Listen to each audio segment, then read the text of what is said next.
이탈리아에 가면 로제토라는 작은 마을이 있답니다. 이 마을은 수세기 동안 돌을 캐고 농사를 짓고 살았는데 아주 가난하게, 소위 우리말로 말하면 입에 풀칠하기도 어려울 정도로 그렇게 가난하게 살았대요. 자국의 땅에서 희망이 없다 생각했던 이들에게 희망의 소식이 들려왔는데 미국이라는 땅이었습니다. 아메리카, 희망의 땅, 미국이 있다. 그래서 그 미국에 가면 새로운 삶을 살 수 있겠다 싶어서 1882년 1월 달에 10명의 어른들과 한 아이가 처음 미국 땅으로 들어가게 됩니다.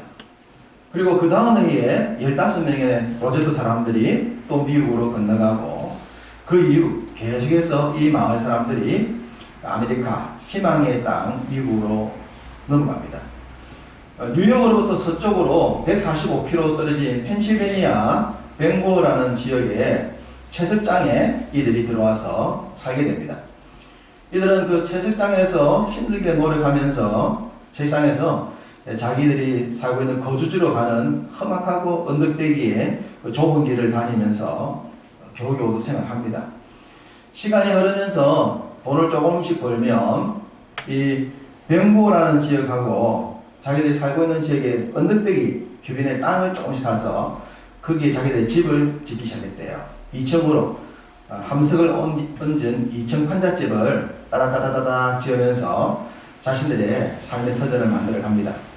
그리고 이제 언덕배기의 중앙에 카르멜산의 성모라고 하는 교회를 짓죠. 교회를 짓고 그 교회를 중심으로 자신들의 마을 공동체를 이루어냅니다. 시간이 흘러서 그 마을을 로제토의 마을이라고 부르게 됩니다. 우리로 말하면 LA 한인타운 그렇게 보시면 됩니다. 거기 들어가서 이제 이들이 살고 시간이 흐릅니다. 시간이 흘러서 1950년 후반쯤에 스튜어트 울프라고 하는 한 사람이 이 지역 사람들의 초청을 받아서 이 지역에 강의를 하러 갔습니다. 그 지역 사람들한테 이제 강의를 하고 나머지 시간에 카페에서 차를 마시면서 그 지역 사람들하고 교제를 하고 있는데 그 지역에서 17년 동안 의사로 일했던 분이 이런 얘기를 합니다. 자기가 이 로제토 마을에서 17년 동안 의사로 일하고 있는데 65세 미만의 사람들 가운데 심장마비를 일으킨 사람이 한 명도 없더라. 너무 신기하다. 라는 얘기를 합니다. 스튜어트 울프라는 사람이 얘기를 듣고 그 당시 미국의 심장마비가 사망원이 1위였거든요. 미국이 심장마비로서 제일 많이 죽는데 이 지역 사람들 65세 밑에 있는 사람들 중에 심장마비가 한 명도 없다 그러니까 미국은 65세 상관이 1인데 이 지역은 그렇지 않은 거예요. 너무 신기한 거예요. 그래서 이 사람이 울프가 연구를 해야 되겠다 싶어서 대학과 면목기관의 후원을 받아가지고 실질적으로 이 지역을 조사를 해봤습니다.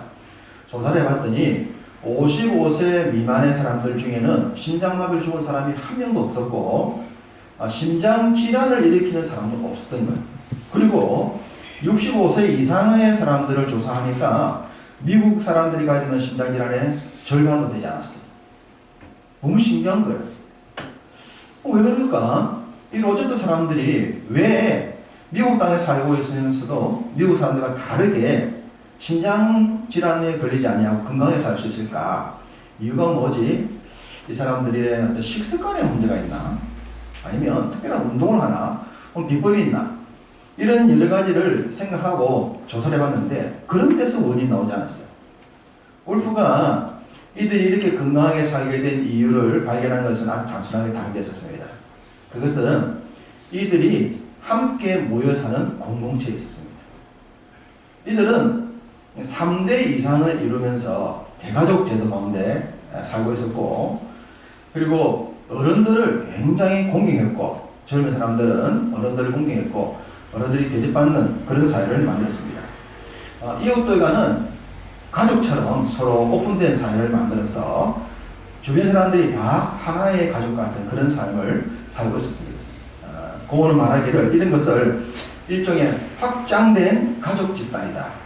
가정의 모습이 확장이 되어서 사회 공동체 전체가 가족과 같은 그런 확장된 가족 집단이다라는 결론을 내립니다. 이들이 그렇게 건강하게 살 수 있는 가장 중요한 이유는 하나된 공동체라는 거죠. 그들 모임 속에는 작은 사회 모임이 20개 이상이었다. 작은 단체들이. 이런 모임, 저런 모임이 많이 있었고, 또 신앙생활은 철저히 교회 중심으로 이루어졌죠. 교회 중심으로 신앙생활에서 교회 공동체를 만들어냅니다. 빈부의 차이가 있다 하더라도 가난한 사람들을 무시하지 않았고 그들을 도와주면서 한 마음을 가지고 살았다 그래요.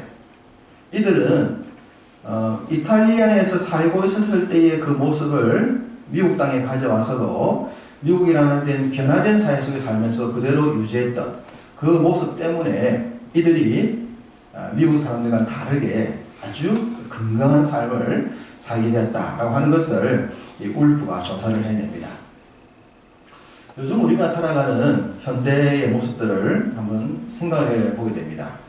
오늘날 현대인들은 외적인 것에 굉장히 많은 투자를 합니다. 환경, 우리나라는 더군다나 스마트 시대라고 하지 않습니까?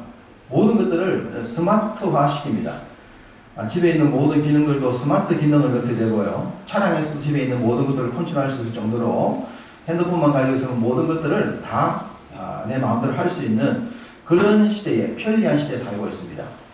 청소도 요즘은 내가 가만히 앉아있어도 스위치만 누르면 로봇 청소기가 돌아다닐 정도로 나는 집에서 가만히 있어도 내 삶이 이루어지는 그런 환경을 만들어갑니다. 그렇게 만들어가는 것은 내가 그만큼 특별한 사람이고 나의 삶을 특별히 만들겠다라는 그런 생각이 있기 때문입니다. 뿐만 아니라 집에서는 스마트 기능을 다 하지만 또 내 몸 관리를 위해서는 많은 돈을 들입니다. 많은 돈을 들여서 운동도 돈을 들여서 운동하고 거기에서 만족하지 않고 또 의수를 빌려가지고 온몸에 변화를 시켜서 아름답게 만들어갑니다.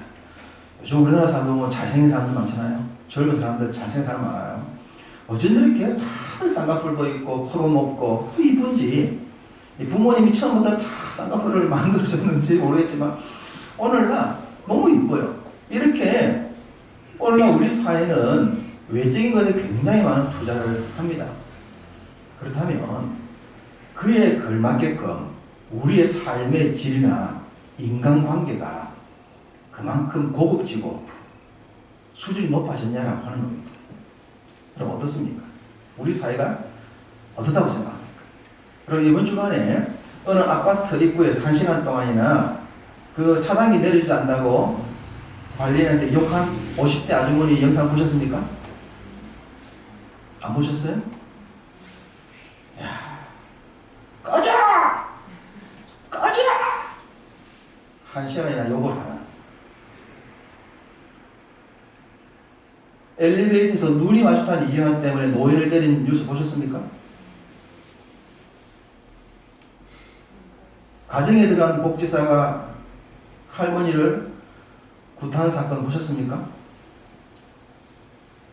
오늘 우리 사회가 질서가 없습니다. 배려가 없습니다. 곳곳에서 폭행, 운전하다가 조금만 시비가 생기면 이 운전하는 사람이 고속도로에서 차를 세우기도 하고 추적하기도 하고 들이받기도 하고 이 사회가 스마트 기능을 갖다 붙이고 편리한 기능을 갖다 붙이고 온갖 시스템을 갖다 붙이지만 심령은 날로 핍박해지고 남녀 어른들 관계가 무너지고 함부로 눈을 맞출 수도 없고 함부로 말을 걸 수도 없습니다. 청소년들이 얼마나 무서운지 모릅니다. 어른이라고 해서 나이로 잘못 들어가다가는 인생 망치는 일들이 생길 정도입니다. 우리 사회가 왜 이렇게 되고 있습니까? 환경은 엄청 좋아졌는데 왜 심령들은 이렇게 피폐해지고 있냐 말입니다. 이탈리아에 살던 그 로제토 사람들이 너무 가난해서 생존을 위해서 미국으로 건너갔지만 그들은 미국에서도 채석장에서 일했습니다. 돌을 캐는 그 일을 했는데 노예처럼 일을 했다 그래요. 그리고 그들이 먹었던 음식은 다 기름으로 튀겨 먹는데 올리브유가 아닌 돼지 기름으로 튀겨 먹었어요. 음식도 가장 수준한 음식을 먹은 겁니다. 사람들은 담배도 많이 피웠다 그래. 누가 보더라도 미국 사람들보다 훨씬 더 건강학적으로 안 좋아야 되는데 실제 삶에서는 훨씬 좋았던 겁니다. 그 원인은 뭡니까? 신령이 풍요롭던 거죠. 미국 사회가 기독교 문화에서 무너지고 있어서 그때에 그들은 우리와 신앙이 조금 다른 천주교 신앙이겠지만 로만 캐톨릭이겠지만 어쨌든 교회 중심으로 공동체를 만들고 성경이 말씀하시는 그 가르침 중심으로 살았기 때문에 미국과 다른 아름다운 결과를 보여준 것입니다. 우리가 모든 것들이 발달되어가는 이 시대에 살아가면서 우리의 삶의 중심이 초점이 어디에 있을 것인가? 우리는 이 얘기 속에서 답을 찾을 수 있지 않겠습니까? 시스템을 바꾸고 환경을 바꿔서 사람의 삶이 좋아질 수는 없습니다. 그렇다면 선진국이 제일 좋아야 되겠지만 선진국들에서 보여주고 있는 수많은 문제들 얼마나 심각한지 몰라요. 자유를 강조하고 인권을 강조하는 나라에서 일어나고 있는 무너지고 있는 인륜에 대한 그런 얘기들 상상을 초월합니다. 진정한 행복은 거기에 있는 것이 아닙니다. 진정한 삶과 진정한 행복과 진정한 기쁨은 하나님이 우리들에게 처음부터 말씀하신 말씀 속에 기록되어 있습니다. 그것을 오늘 요한이 얘기를 합니다. 자, 오늘 보십시오. 오늘 본문 5절을 보시면 사도 요한이 이렇게 얘기를 합니다. 서로 사랑하자. 이는 새 계명같이 내게 쓰는 것이 아니요 처음부터 우리가 가진 것이다 고 했습니다. 자, 여기 보면 새 계명이 있고 처음부터 가진 것이 있어요. 처음부터 가진 것이라면 첫 계명이라 할 수 있겠죠? 첫 계명이라 할 수 있겠고 또 다른 말로 말하면 옛 계명이다 라고 할 수 있는 겁니다.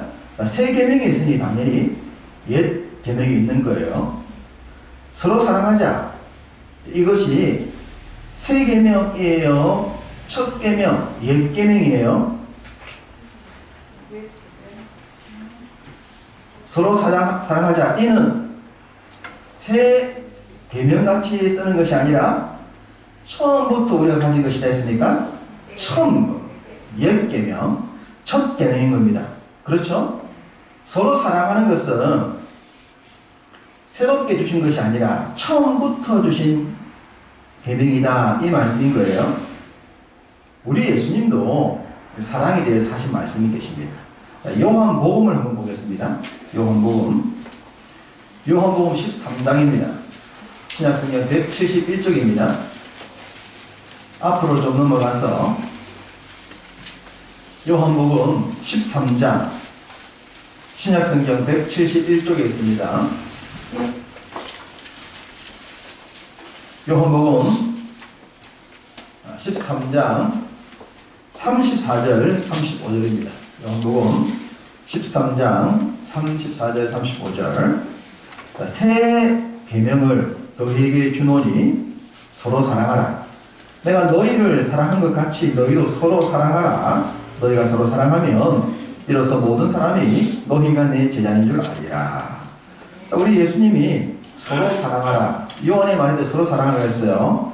근데 우리 예수님은 서로 사랑하라고 하는 것이 무슨 계명이라고 했습니까? 무슨 계명? 새 계명을 너희에게 주노니라고 했죠. 자, 요한은 서로 사랑하는 것이 무슨 계명이다? 새 계명이다. 그러면 사도 요한, 예수님은 서로 사랑하는 것이 새 계명이다 그랬어요. 그러면 그 앞에 우리 본문에 사도 요한은 서로 사랑하는 것이 어떤 계명이다? 첫 계명, 옛 계명이다. 새 계명같이 내가 쓴 것이 아니다 그랬잖아요.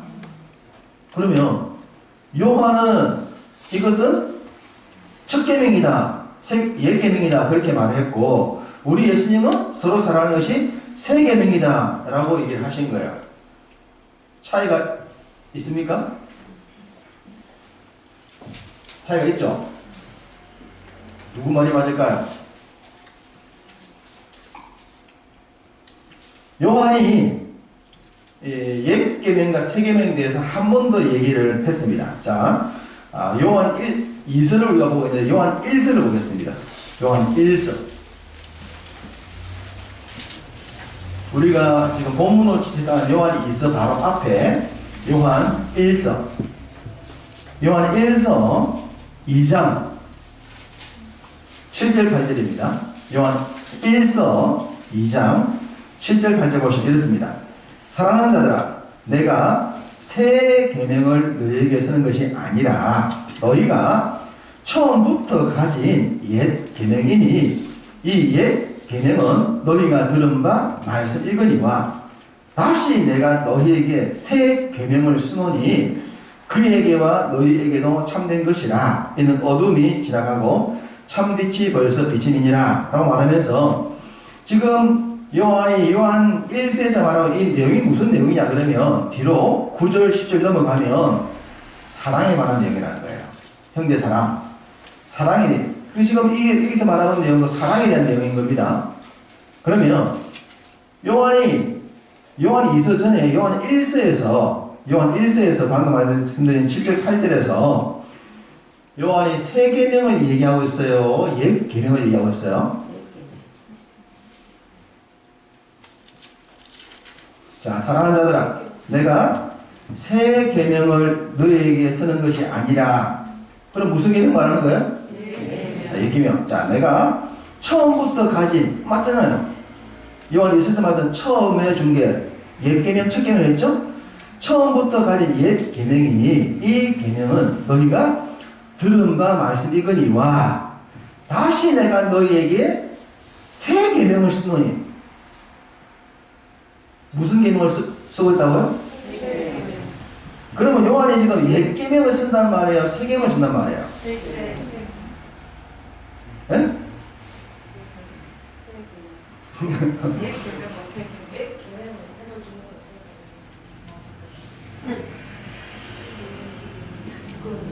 내가 새 계명을 쓰는 것이 아니다 했으면 무슨 계명 쓰는 거예요? 옛 계명 쓰는 거다. 옛 계명이니 했다가 내가 다시 너희에게 무슨 계명 쓴다? 새 계명 쓴다. 그러면 새 계명 쓴단 말이에요? 옛 계명 쓴단 말이에요? 새 계명. 요한이 지금 왜 이렇게 헷갈리게 새 계명 썼다가 옛 계명 썼다 이런 얘기 합니까? 우리 예수님은 무슨 계명을 하셨어요? 새 계명 하셨어요.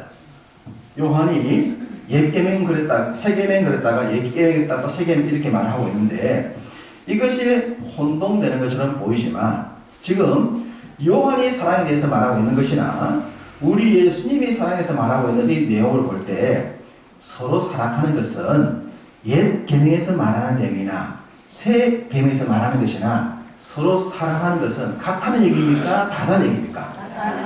같다는 얘기를 하고 있는 거죠. 같은 얘기인데 왜 이런 얘기를 하냐 그러면 뒤에 말씀드리겠지만 이 사랑에 대해서 비틀어져 버린 사랑을 잘못 얘기한 사람들 때문에 그래서 이렇게 좀 복잡한 것처럼 보이지만 요한이 말한 것이나 예수님이 말한 것이나 서로 사랑하는 것은 같은 계명인 겁니다. 여러분 서로 사랑하는 것이 옛 계명에서 다르고 새 계명에서 다르면 말이 됩니까? 안 됩니까? 말이 안 됩니다. 사랑하는 것은 10년 전이나 100년 전이나 1000년 전이나 앞으로 100년 뒤이나 200년 뒤에도 사랑은 같아야 돼요. 사랑은 변함이 없어야 돼요. 사랑은 정말 진리예요. 그 사랑을 다르게 말하는 사람의 문제지 사랑은 동일한 겁니다. 동일한 사랑이에요. 동일한 사랑인데 왜 그러면 요한이나 예수님 말씀 보면 좀 이렇게 다르게 새 계명이라는 것처럼 보였다가 또 옛 계명 같아 보였다가 또다시 새 계명이라 왜 이렇게 헷갈리게 말하냐 그러면 그 시대 사람들이 이 성경을 말씀드렸듯이 잘못 가르치게 되는 겁니다. 성경을 곡해하는 거예요. 구약의 계명과 신약의 계명을 다르다고 봅니다. 구약의 하나님과 신약의 하나님을 다르다고 보는 겁니다. 구약의 사랑과 신약의 사랑을 다르게 봤어요.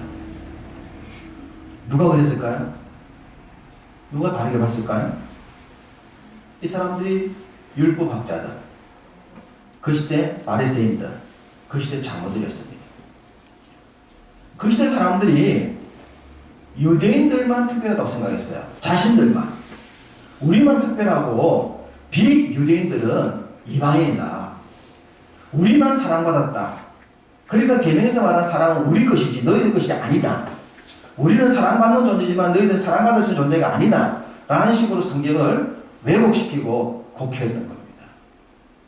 그래놓고는 옛 율법을 가져오고 새 율법을 가져오면서 다른 것을, 같은 것을 다른 식으로 말을 했고 다른 식으로 가르친 거예요.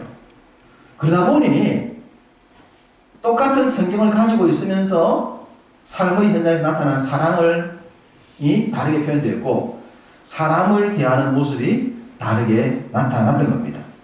요즘 사도행전을 새벽기도를 하고 있는데요.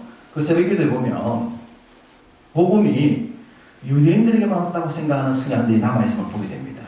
베드로가 유대인 중에 유대인이죠. 그 베드로가 성령님을 통해서 예수님을 만나잖아요. 그렇게 변화된 사람을 우리 유대인 크리스찬이라고 부릅니다. 이 유대인 크리스찬들이 유대인들만 복음을 받아서 크리스찬이 될 수 있다고 생각을 해요. 베드로도 그런 생각하고 있었어요. 근데 어느 날 하나님께서 고넬료라는 사람을 통하여 베드로를 만나게 만듭니다. 고넬료에게 하나님 천사를 보내서 베드로를 초청해라. 너희 집에 베드로를 초청해서 설교를 들으라. 라고 이제 하나님이 얘기를 하셔서 고넬료가 종들을 보냅니다. 요바에 있는 베드로한테 선생님 우리 집에 와주세요. 라는 얘기를 해요. 그런 일들이 있을 때에 베드로가 기도를 하다가 환상을 보게 돼요. 환상을 보는데 갑자기 자기 눈에 하늘에서 보자기가 내려오는데 보자기 4개 กิ่이가 땅끝까지 묶여있으면서 안에 뭐가 들어있어요. 보니까 레위기에 기록되어 있는 부정한 동물들, 새들이 있는 거예요. 책임질하지 않거나 기어다니거나 여러 가지 좋지 못한 것들이 가득 들어있었어요. 베드로가 그걸 끔찍하게 생각까지 부정을 보고 이랬더니 하나님께서 야 그거 다 받아 먹으라 그랬어요. 베드로가 무슨 소리 아닙니까? 이 부정한 것을 저는 지금까지 먹은 적도 없고 먹지도 않겠습니다. 안 먹습니다. 그러니까 다시 하나님이 야 내가 정결하다고 하는 것을 네가 왜 부정하다 하니? 하고 묻는 거예요. 베드로 깜짝 놀랐어요. 근데 이 환상이 3번이나 반복되는 거예요. 3번이나. 한 번이 아니고 3번이나 반복되는 거예요. 여러분은 꿈을 꿨는데 똑같은 꿈을 3번이나 꾸면 어떤 생각이 들겠습니까? 보통 꿈은 일어나면 생각이 안 나지만 3번이나 이렇게 사실처럼 꾸게 되면 기억이 나지 않겠습니까? 베드로가 너무 이상했어요. 깨고 난 뒤에 이게 뭐지? 뭐야? 3번이나 꿨네? 그런데 그 타이밍에 누가 똑똑똑 왔어요. 고넬료가 사람을 보낸 거예요. 고넬료는 이방인입니다. 유대인들이 부정하게 생각하는 이방인입니다. 고넬료가 선생님 우리 고넬료 선생님께서 베드로 선생님을 우리 집에 초청했습니다. 하니까 베드로가 환상 때문에 안 갈 수가 없었어요. 그래서 갑니다.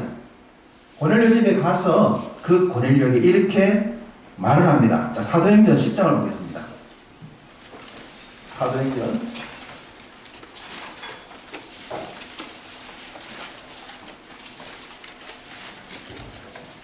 사도행전 10장입니다. 204쪽 신약성경 204쪽 사도행전 10장 28절에 이렇게 말해요. 베드로가 이르되 유대인으로서 이방인과 교제하며 가까이 하는 것이 위법인 줄은 너희도 알거니와 하나님께서 내게 지시하사 아무도 속되다 하거나 깨끗하지 않다 하지 말라 하시기로 내가 여기 왔다. 이 얘기 아닙니까? 이 말 지금 무슨 얘기입니까? 유대인이 이방인과 교제하는 게 뭐다? 불법이라는 거예요. 불법. 와, 세상에. 그리고 우리가 누구를 만나면 불법이 됩니까? 북한 사람? 북한 사람 만나면 불법입니까? 요즘은 북한 사람 만난다고 불법이라고 말할 수 없을 것 같아요. 간첩을 만나면 간첩을 만나면 불법이겠네. 그죠? 누가 간첩인지 몰라서 문제지만. 사람을 만나는 게 불법. 그 당시에 유대인들이 이방인을 만나는 것을 불법이라고 가르쳤어요. 그래서 베드로가 환상을 보지 않았다면 고넬료 집에 초청 왔을 때 왔겠습니까? 안 왔겠습니까? 안 갔죠. 위법인데. 그런데 환상을 보고 나니까 안 갈 수가 없어서 왔지만 무슨 말 합니까? 내가 지금 누구 집 오는 게 위법인 거 누구도 알고 있지? 니 알지? 그래. 왜 불렀노? 그런 거예요. 이게 사도행전 10장 얘기입니다. 성령님께서 강림하신 게 사도행전 2장이고요. 스데반 사건이 7장에 있었고 복음이 확장되고 있는 8장 얘기입니다. 지금 복음이 막 뻗어나가고 있는데 에티오피아 이방인 4시가 막 예수님을 믿는 일이 생기고 난리가 나고 있는데 빌립은 베드로는 무슨 생각하고 있는 거예요? 이방인 만나는 것이 불법이다 생각합니다. 그 뒤에 36절을 보십시오. 사도행전 10장 36절. 베드로가 이렇게 말합니다. 이스라엘 자손들 즉 유대인들에게만 말씀을 주었다. 39절. 우리만 주님의 증인이다. 41절. 주님을 모셨던 우리들에게만 복음이 전해졌다. 지금 누가 이 말하고 있습니까? 베드로가 우리에게만 복음이 왔고 우리에게만 유대인에게만 말씀을 주셨고 우리만 구원받는 사람이다. 그렇게 생각하고 있다 이 말이에요. 이게 지금 이 시대의 사고였어요. 그러면 왜 베드로가 이런 생각을 했냐는 말입니다. 그것은 유대인 지도자들이 저희 바리새인과 서기관들과 장로들이 율법을 이렇게 가르친 거예요. 우리만 거룩하고 우리만 구원받고 하나님의 율법은 우리에게만 주셨고 비유대인들, 이 이방인들은 준 적이 없다. 저들 구원도 못 받는다. 라고 가르친 것이 전통적으로 수백 년 동안 내려왔기 때문에 예수님이 오셔서 이 말씀을 전하기 위해 십자가에 돌아가시고 부활 승천하신 이후에도 베드로가 이 생각하고 있었던 겁니다. 그런 생각이 누구 집에서 바뀌냐면 고넬료 집에서 바뀌는 거예요. 고넬료 집에 가서 우리가 이런 사람인데 와 불렀어. 그러니까 고넬료가 제가 부르려고 그런 거 아닙니다. 저는 하나님을 믿는 사람인데 기도하고 있으니 하나님이 제게 선생님 모셔서 선생님에게 설교를 들으라고 했습니다. 그래서 선생님 모신 겁니다. 그러니까 베드로가 알겠다. 네가 설교를 또 요구하니까 내가 설교해야지. 그래서 베드로가 예수님이 누군지를 설교를 해요. 구약에서 말씀하실 때 그분이 예수님 그분이시다. 예수가 그리스도다. 그 내용을 전하는 겁니다. 그냥 언짢았지만 열정도 설교는 아니겠죠. 하나니까 이제. 그래서 설교를 했는데 그 앞에서 사도행전 2장에 성령이 강림하셨듯이 고넬료 집안에 성령이 임하시는 거예요. 방언을 하고 회심을 하고 변화를 시작했어요. 눈앞에서 이방인들이 자기들과 똑같이 변화되는 것을 베드로가 보게 됩니다. 누가 제일 놀랐겠습니까? 베드로가 깜짝 놀랐죠. 깜짝 놀랐어요. 이방인도 예수 믿는 게 맞냐? 하나님이 이방인도 사랑하시는 게 맞냐? 하나님이 이방인도 구원하시는 게 맞냐? 이들은 서로 사랑하자는 것도 우리끼리, 유대인끼리, 우리끼리만 이제 이방인은 아니라 생각한 거예요. 그러니 예계명이 어떻고 세계명이 어떤 식으로 갖다 붙이면서 자기들만의 특권의식을 가진 자기들만 구원받고 자기들만 사랑받는 식으로 그렇게 왜곡된 집단을 만들어 놓았던 겁니다. 그런 사람 중에 한 사람이 바울이에요. 사도 바울이 이 예수를 만나기 전까지 하더라도 우리만 구원받는 사람의 대표주자 아닙니까? 그래서 예수님을 믿고 이 모든 사람을 사랑해야 된다고 가르치는 이 세 계명의 내용을 따른 사람들을 잡아 죽이는 일에 앞장섰던 사람이 베드로 아닙니까? 그런데 바울 아닙니까? 그런데 이 바울이 예수를 만나잖아요. 예수를 만나고 난 뒤에 베드로만큼 깜짝 놀라죠. 깜짝 놀라잖아요. 와, 아니었구나. 내가 잘못 알았구나. 우리 조상들이 가르쳐준 율법 해석이 잘못되었구나. 하나님이 처음부터 모든 사람을 사랑을 하셨고 아담을 만들 때 유대인으로서 창조하신 것이 아니셨는데 유대인들만 구원받는다고 성경을 억지로 외워시켰던 우리의 잘못, 우리 선생들의 잘못, 나의 잘못이었구나 라는 생각을 깨닫고 로마서에 이렇게 기록합니다. 로마서 말씀 한번 읽어봅니다. 로마서 13장입니다. 신약성경 257쪽에 있습니다. 257쪽. 로마서 13장 10절 말씀입니다. 257쪽에 있습니다. 함께 읽겠습니다. 사랑은 이웃에게 악을 행하지 아니하나니 그러므로 사랑은 율법의 완성이 뭐다? 사랑이다.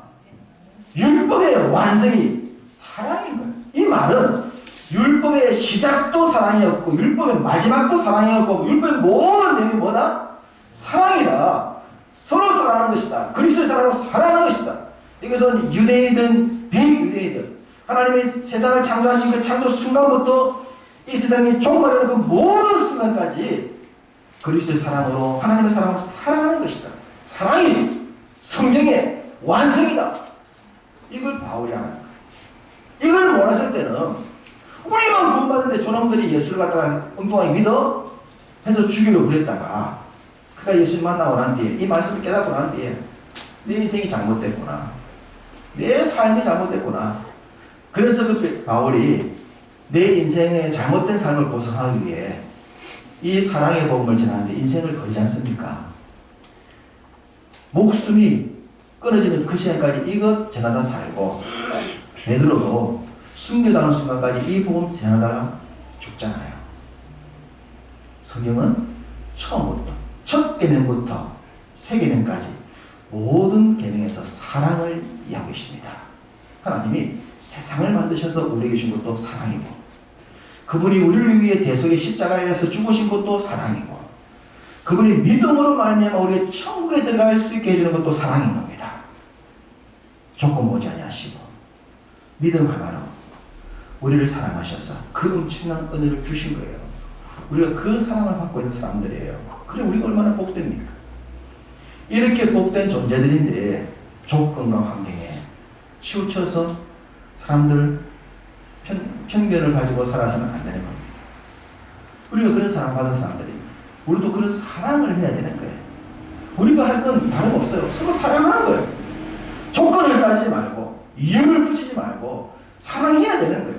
서로 사랑하자. 이것은 첫 계명이며 예계명이며 세계명이며 모든 계명의 완성인 겁니다. 우리가 사랑하면 사람이 달라지고 세상이 달라집니다. 내가 사람을 사랑하고 세상을 사랑하고 살면 내 삶이 달라지고 내 주위가 달라집니다. 하나님은 당신의 사랑을 받고 그 받은 사랑으로 사랑하는 사람들을 통해 세상을 바꾸십니다. 이 자리에는 여러분을 그렇게 하나님이 만드시기를 원하십니다. 주 안에서 사랑하는 성도 여러분, 주의 사랑 속에 강하게 붙으시기 바랍니다. 그 사랑 풍성히 누리시기 바랍니다. 그리고 그 사랑 나누시기 바랍니다. 주의 모든 사람들에게 하나님의 사랑을 나눠주십시오. 그럴 때에 여러분을 통해서 주변이 바뀔 것이고 세상이 바뀔 것이고 주님이 기대하시는 참 영육간에 건강하고 튼튼하고 신뢰하고 행복한 참된 사회와 세상이 만들어질 줄로 믿습니다. 그런 세상을 만드시는 사랑의 사람이 다 되시기를 주님의 이름으로 축복합니다.